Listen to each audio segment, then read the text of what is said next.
मित्रों नमस्कार। मैं अमित राम केवट, अतिथि व्याख्याता हिंदी, शासकीय महाविद्यालय लोरमी। मित्रों, आज हम विद्यापति के काव्य का कला पक्ष का अध्ययन करेंगे और देखेंगे कि उनकी काव्य को सौंदर्य प्रदान करने के लिए विद्यापति जी ने क्या क्या उसमें नित नए प्रयोग किए हैं।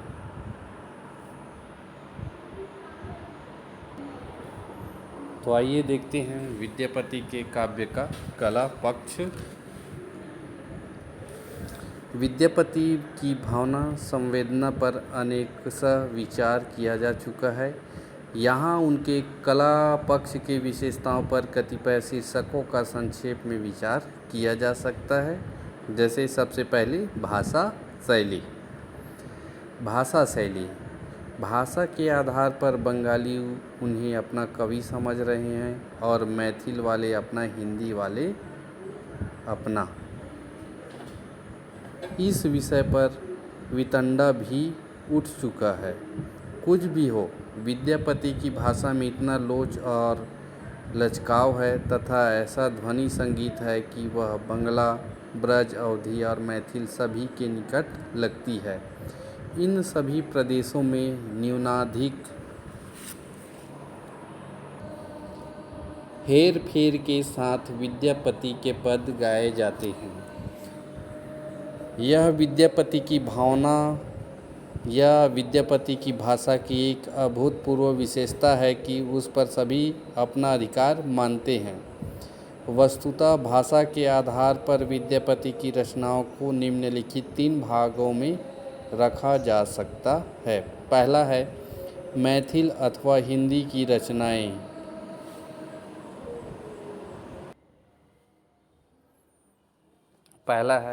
मैथिल अथवा हिंदी की रचनाएं। विद्यापति की पदावली। विद्यापति की भाषा माधुर्य और प्रसाद गुण से उत्प्रोत है। वे केवल भावों की ही समर्थ संयोजना के कवि नहीं हैं, अपितु उनका कला पक्ष भी उतना ही विशिष्ट और प्रभावशाली है। अपनी भाषा पर प्रकाश डालते हुए उन्हें स्वयं के विचार इस प्रकार हैं। बालचंद विजयी भाषा, दूह नहीं लग गई दुज्जन हासा।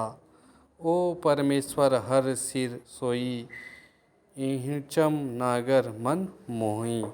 अर्थात बालचंद्र द्वितीय का चंद्रमा और विद्यापति की भाषा, इन दोनों का दुर्जन परिहास नहीं कर सकते, क्योंकि बालचंद्र तो भगवान शंकर के सिर पर सुशोभित है और विद्यापति की भाषा रसिकों का मन मुग्ध करने वाली है।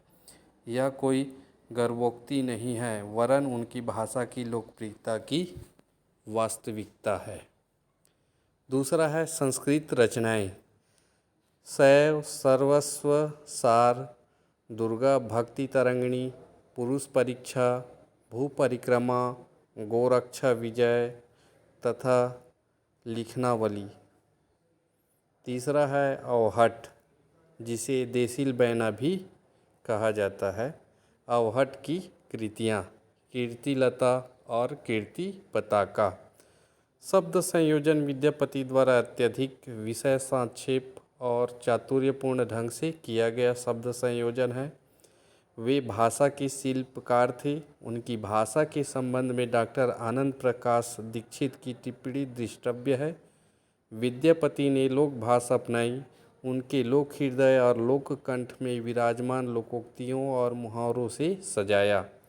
लोकगीतों को सिर पर बिठाकर इस लोक के आनंद, श्रृंगार और प्रेम से लेकर लोकोत्तर आनंद, भक्ति के लिए मुखरित कर दिया।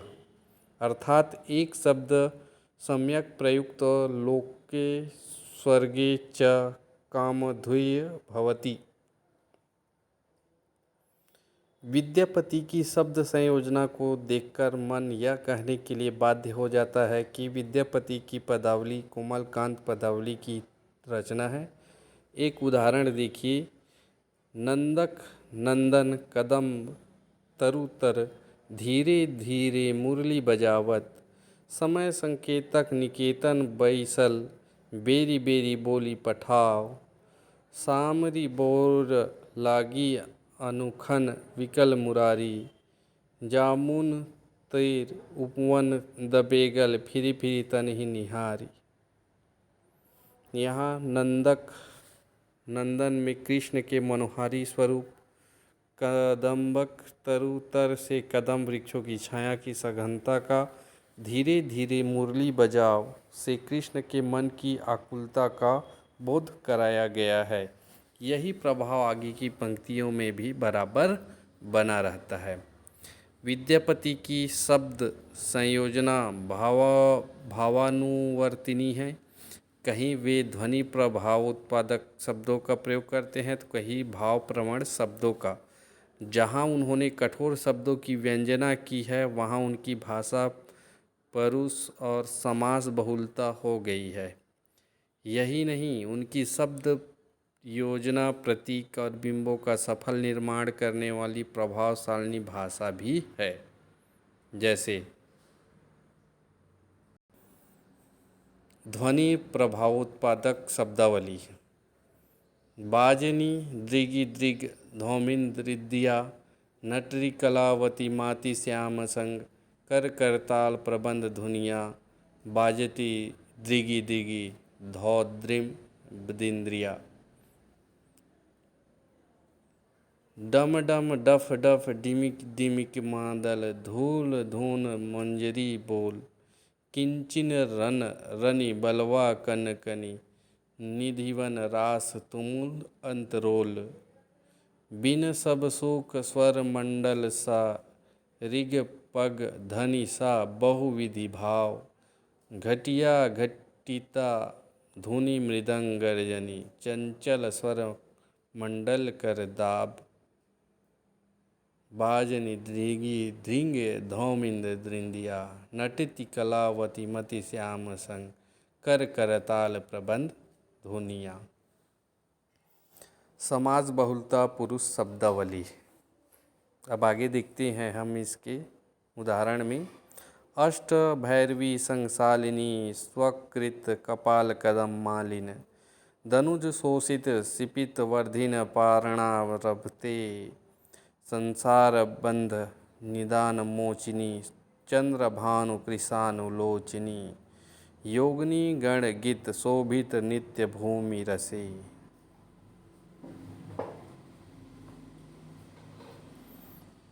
आगे हम देखते हैं भाव प्रवण शब्दावली। कामनी करे सनाने हेयताही हृदय हनाए बच बाने। तितिल बसन तनु लागू मुनि हुक मानस मन मत जागू। बिंबात्मक भाषा के रूप में उदाहरण है। खने खने नयन कोर अनुसरई खने खने बसन धूलि तनु मटई खने खने दसन छटा छुट हाज खने खने अधर आगे गहुबास कहो चौ की चल खने खने चलु मंद मन मंथ पाठ पहिल अनुबंध। पुनः एक बार और। खने खने नयन कोर अनुसरही खने खने बसन धूलि तनु मटई खने खने दसन छटा छुट हास खने खने अधर आगे गहुबास चलूं की चलेर खने खने चलु मंद मन मंथ पाठ पलहि अनुबंध। उपयुक्त पंक्तियों से स्पष्ट है कि कवि की भाषा भावों का अनुसरण करने वाली बहुआयामी सहज भाषा है। विद्यापति ने जयदेव की गीति शैली का अनुसरण किया है। गीत गोविंद की शैली में उन्होंने अपने पदों की रचना की है। उनकी गीति रचना नाद सौंदर्य का अप्रतिम उदाहरण है।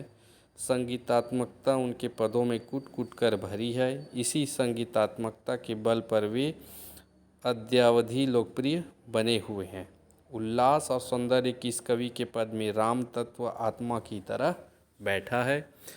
लेकिन जहाँ भी वे चूके हैं उनके पदों में दृष्टिकूटता का क्लिष्टता और अस्पष्टता आ गया है। जैसे माधव आओ बुझैल तू साजे पंच दुइन दल से देहल कोनो काजे 40 चाया कारी चौठा से हम पे पिया मोरा ते निखरत मुख पेश पेखत 24 करण चरण जन्म के ओरा।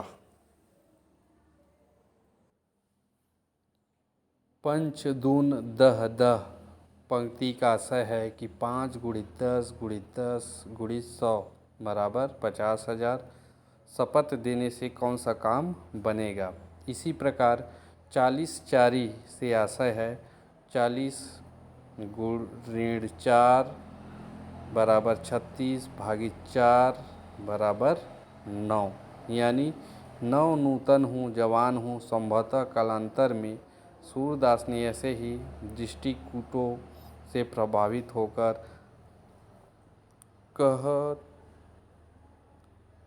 कहत कत परदेसी की बात जैसे दृष्टिकूट पदों की रचना की होगी।